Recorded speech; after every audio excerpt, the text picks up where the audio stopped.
today I will be speaking on a topic, privatization of public sector units and the issue of disinvestment in India.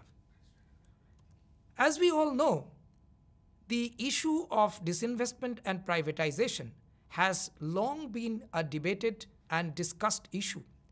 Since the time of liberalization, globalization, privatization in the form of new economic policy implemented in India since 1991. The debate and discussions on the issue of disinvestment and privatization in India centers around three fundamental questions. One, what are the reasons for disinvestment or privatization? Number two, how will the process be completed? And number three, how much or to what extent will it take place? Now, before addressing these issues, let me go a little bit backward. The 8th five-year plan laid down the principles governing the investments in the public sector. And it specifies that public sector should invest primarily for building up infrastructure and where private investments are not forthcoming. Number two, public sector must withdraw itself from those areas where no public purposes are being served. Number three, the principle of operation of the PSEs should be based on market economy, apart from those which are specifically created for protecting the interest of the poor. Now, in order to reduce the growing levels of fiscal deficit, the government of India announced the disinvestment of selected CPSEs, and accordingly the Cabinet Committee on Political Affairs CCPA approved the decision of disinvestment, and the first announcement was made in the interim budget financial year 1991-92. But the picture did not improve since 1995. Out of 241 PSEs, 130 made net profits and 109 incurred losses. The picture would have been more dismal if the oil sector is being excluded. Now, what are the reasons for this failure? The poor performance and the failure to generate sufficient revenue is due to the low productivity, outdated technology, surplus manpower, inefficient management skill, and this led to the idea of disinvestment of public sector enterprise, which was introduced in the Industrial Policy Statement in 1991. Now, what is privatization? Privatization, in fact, refers to a part or full transfer of public assets of the PSUs in the private hands in the form of transfer of ownership, management and control.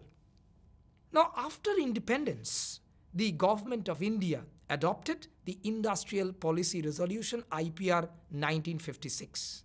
The IPR calls for threefold classification of industries. Number one, industries in Schedule A are reserved particularly for the state. These were important industries like arms and ammunitions, atomic energy, iron and steel, machine and tools, coal and lignite, heavy electrical plants, mineral oils, mining and major minerals, aircraft and aviation, railways, power, shipbuilding, telephone, etc. Number two, industries in Schedule B of the IPR mainly covers those industries where the government could set up units on drugs, antibiotics, etc. And the rest, that is the remaining set of industries, were left open to the private sector.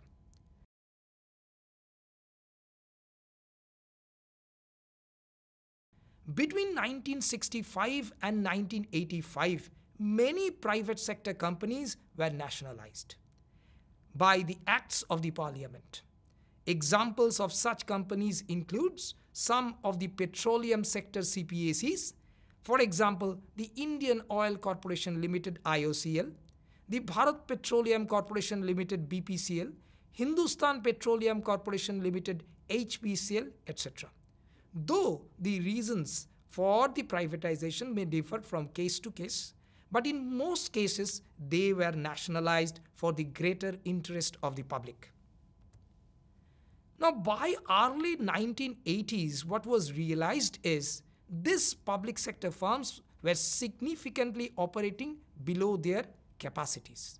The most important reasons for those are: number one, lack of technological upgradation; number two, surplus manpower; number three, presence of competitive sectors.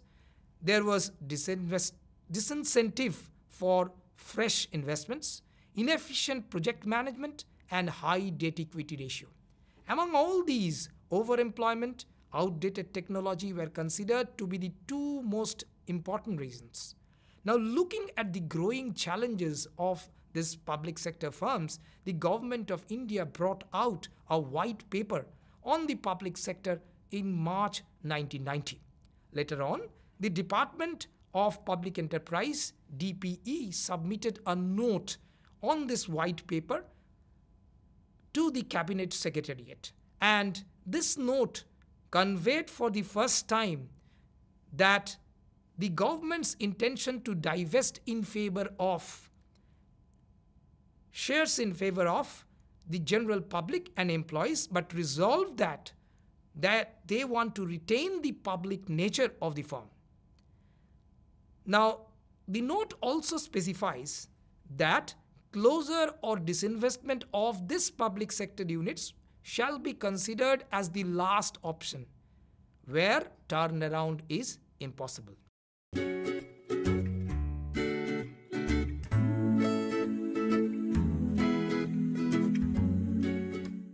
Now let us come to the disinvestment history in India.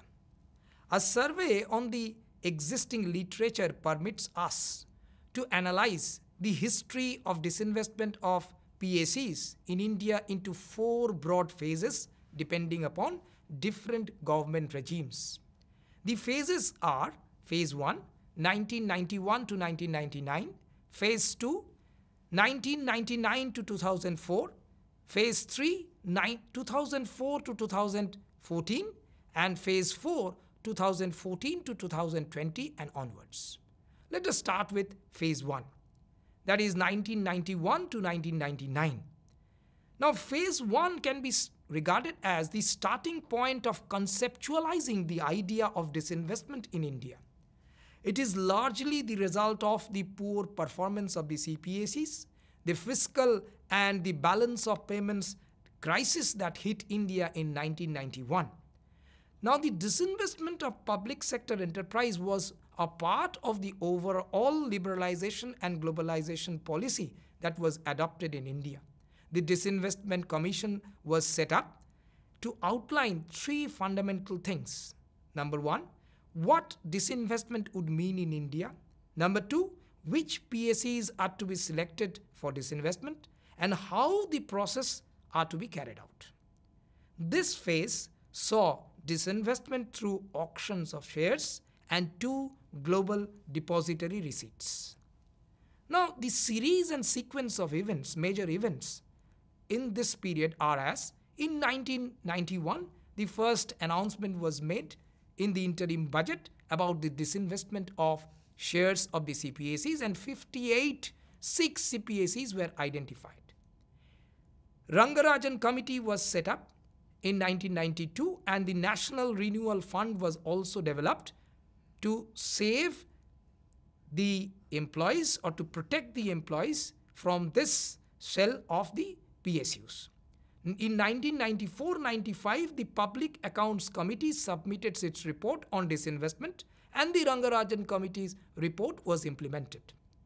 In 1996, the 40 firms were recommended to the Disinvestment Commission, and in 1997, the Ratna system was introduced to provide autonomies to the CPSEs, and 10 more firms were referred to the Disinvestment Commission.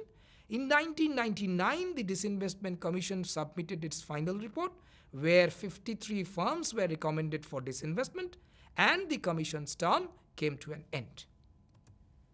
Let us come to Phase 2 now, that is 1999 to 2004. At the beginning of this phase, this Indian economy experienced the problems of the East Asian crisis as exports and imports were affected. The government's policy on strategic sale was announced, and increasing number of private sectors participated in this strategic sales. Many firms underwent strategic sales in sectors such as telecommunication, metals like zinc, aluminium, petrochemicals, automobiles, fertilizers, etc. To expedite the process of privatization, a dedicated department was created, and later on it was upgraded to the status of a ministry. The announcement was explicitly made that public sector firms in the non-strategic sectors was no longer a choice but imperative. That is, disinvestment of public sector firms in the non-strategic sectors were no longer a choice but imperative. Strategic disinvestments were carried out between 1999 to 2004. The total number were 12. Among those 12, 10 were opting for change in control and management, and the remaining 2 were only CPAC to CPAC transfer. Now, besides this, there were 20 hotel properties of the ITDC and the HCIL which were sold out. To utilize the proceeds for targeted social sector reforms and generation of employment opportunities, the government set up disinvestment proceed funds. Now, one of the most important problems that cropped up was the apprehension of job loss associated with this kind of transfers. And the major labor unrest took place during the sale of Balco, where almost 7,000 workers went on a strike for 67 days. And accordingly, the Supreme Court gave its decision that neither the transfer of management control to private players can result in a job loss, nor the job protection can prohibit the government to disinvest a firm.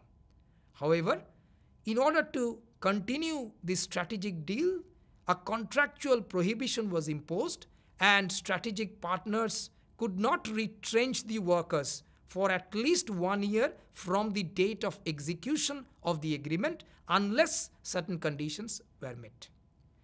But in phase 2, we did not witness so much of retrenchment of workers, but 5.53 lakhs employees opted for VRS as on March 2005.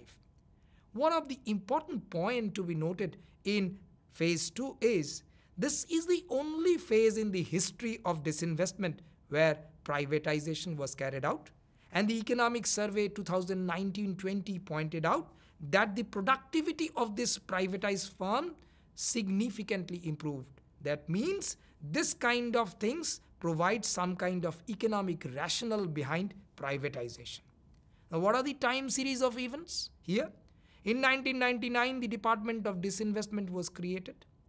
In 2000, the strategic sale was adopted for the first time. In 2001, the status of ministry was given to the disinvestment for department, and Balco, HTL, CMC were sold. In 2002, VSNL, IPCL were sold. In 2003, the Supreme Court stalled the decision of selling or disinvestment of HPCL and BPCL. Between 1999 to 2004, 17 ITDC hotels were sold and 3 HCIL hotel properties were sold. And in 2004, elections were held. NDA lost power to UPA.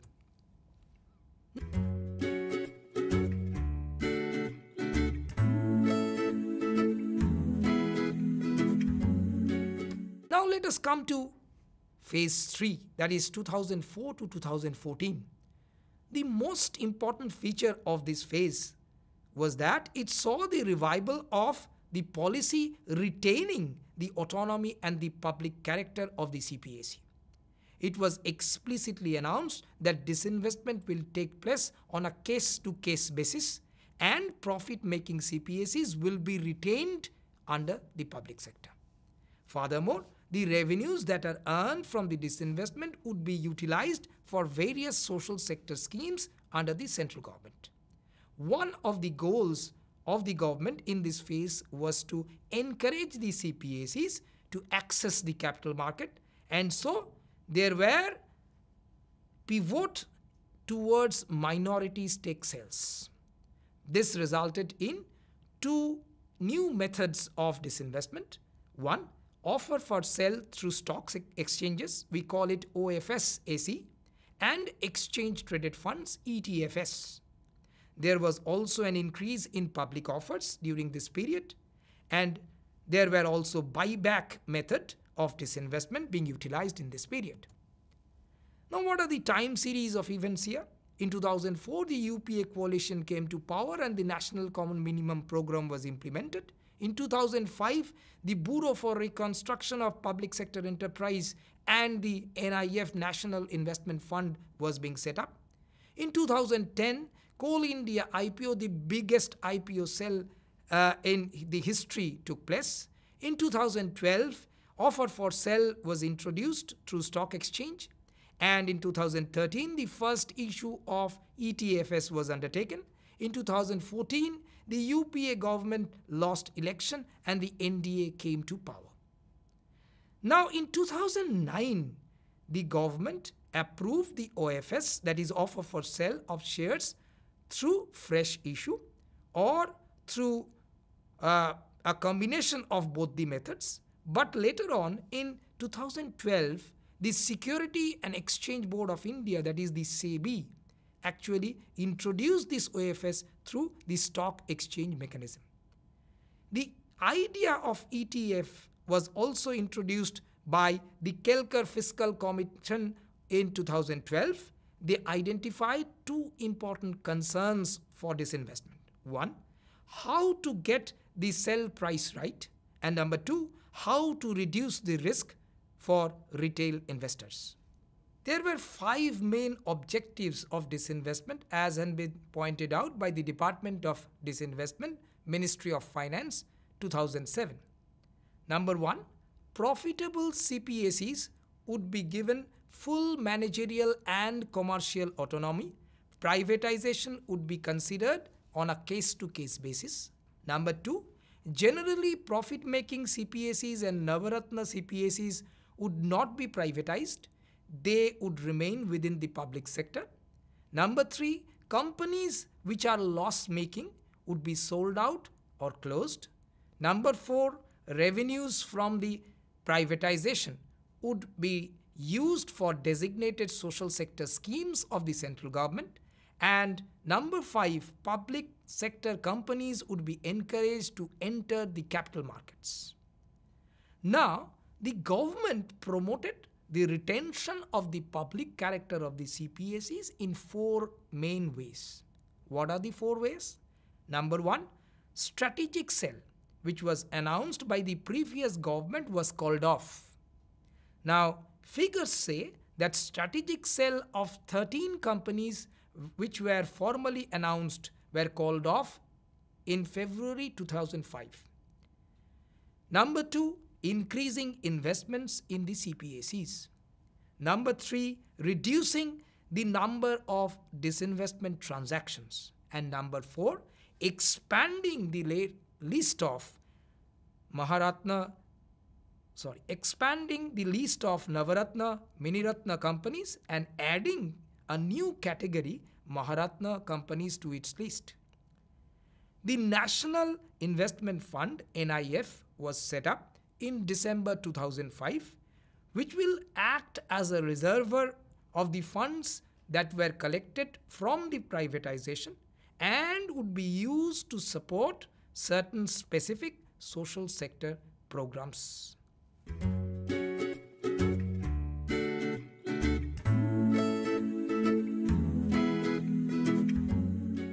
Now let us move into the last phase, that is phase 4, 2014 to 2020. The core objective of the disinvestment policy of the NDA government which was announced in 2016, was to promote public ownership and efficient management of investment in CPSEs. Subsequently, the Department of Disinvestment was renamed in the form Department of Investment and Public Asset Management, that is DIPAM. And the Niti Aayog was assigned a pivotal role. It would serve as an advisor on strategic disinvestment. What are the series of events in phase 4? In 2014, the government raised the minimum public shareholding from 10% to 25% in listed CPSEs. In 2015, an announcement was made or a guideline was issued for the revival and restructuring of Sikh CPSEs. In 2016, Cabinet Committee on Economic Affairs approved the policy decision of disinvestment through strategic sales. The role of Niti Aayog was specified and the Department of Disinvestment was renamed in the form Department of Investment and Public Asset Management, DIPAM. In 2018, HPCL was sold to ONGC and also CPSE to CPSE sale continued between 2018 to 2020. Bids were invited for sale of Air India, but actually no bids was received. In 2019, DIPAM issued the asset monetization policy, and in 2020, the government announced the new policy on strategic sectors.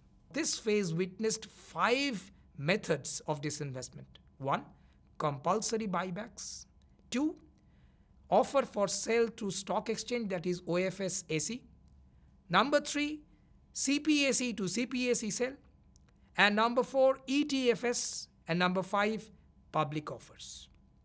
In addition, the government also added new avenues like sale of enemy shares, asset monetization, and so on to pass through the methods of disinvestment. The government has given clearance to 34 strategic sales of firms, out of which 8 were sale of CPSE to CPSE. Now this figure on the right hand side points out that in the financial year 2015, 16 and 18, public offers were maximum. But in the year 2019 and 20, ETFs, that is exchange traded funds, were the highest. Now let us move into the critique of the privatization and disinvestment policy in India. Critics have pointed out various shortcomings of this disinvestment and privatization policy that have been issued from time to time in India. We jot down the major important reasons. Number 1, lack of proper valuation of assets. Studies have pointed out that the entire policy of privatization and disinvestment in India was unplanned and hasty, in the sense that it related to or it resulted in underpricing of PSE shares.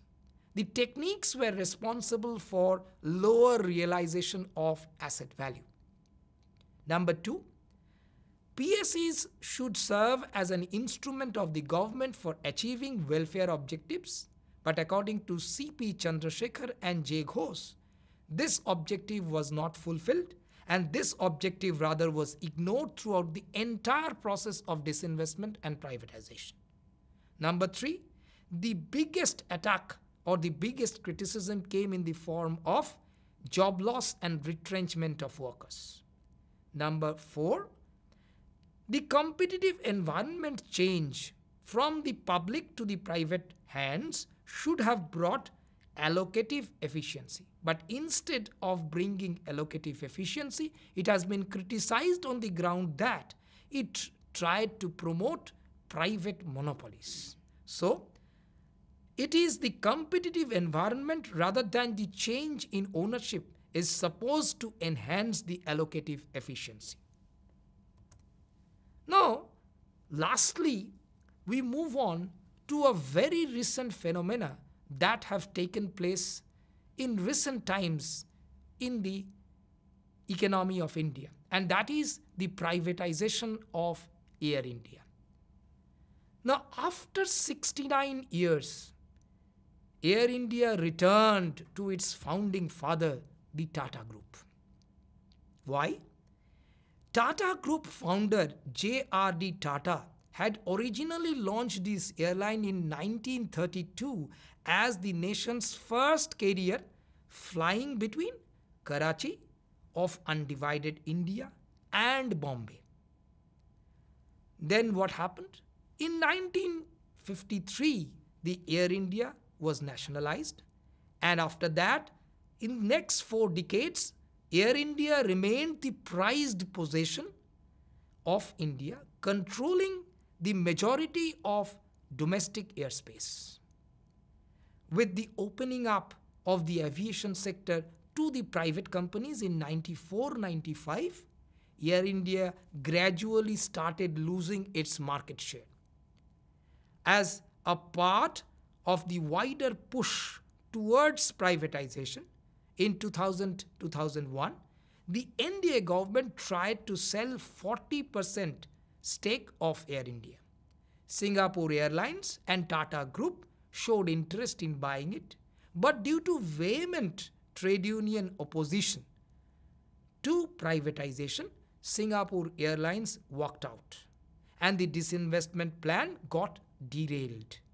Air India was merged with Indian Airlines in 2007-8, but it started suffering losses since then. In 2017, the Cabinet Committee on Economic Affairs gave in principle the approval for strategic disinvestment of Air India. In 2018, Air India received no bids. In 2020, the government floated for full privatization of Air India. In January 21, the Tata Group reoccupied or took back the ownership of Air India. And this is, in short, the privatization history that took place with Air India, and this has been a very recent phenomenon which has taken place that needs no mentioning.